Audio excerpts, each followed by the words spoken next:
নারী AFC Asian কাপে মূল পর্বে নামার আগে নিজেদের পরখ করে নিতে কাল একটি প্রস্তুতি ম্যাচ খেলবে বাংলাদেশ দল। সিডনির ভ্যালেন্টাইন স্পোর্টস ক্লাবে ওয়েস্টার্ন সিডনি ওয়ান্ডার্সের মুখোমুখি হবে বাংলাদেশের মেয়েরা। প্রথমবারের মতো এএফসি এশিয়া কাপের মূল পর্বে অংশ নিচ্ছে বাংলাদেশ। শক্তিশালী প্রতিপক্ষ চায়নার বিপক্ষে নামার আগে এই ম্যাচটি হবে নিজেদের কৌশল ঝালিয়ে নেওয়ার বড় সুযোগ।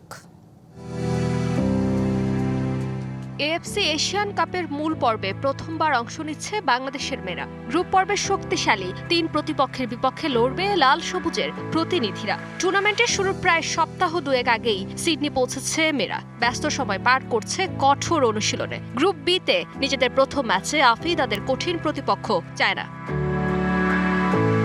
মূল লড়াই নামার আগে নিজেদের পরখ করে নিতে বুধবার একটি প্রস্তুতি ম্যাচ খেলবে বাংলাদেশ।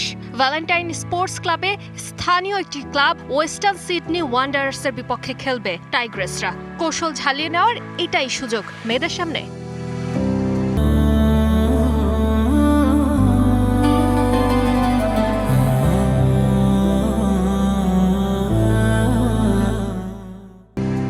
দেশ ছাড়ার আগে হেড কোচ পিটার বাটলার ছিলেন অসন্তুষ্ট। মেয়েরা আরও ভালো প্রস্তুতি নিতে পারত বলেই মনে করছেন তিনি। টুর্নামেন্টে উড়াল দেওয়ার আগে কোচ আর বাফুফের এই দ্বন্দ্বের ছাপ মেয়েদের উপর পড়ার কথা। কিন্তু খেলাটা যেহেতু দিন শেষে মাঠের, তাই মাঠের লড়াই যেন এর প্রভাব না পড়ে সে খেয়ালটা রাখতে হবে আফিদাদেরই।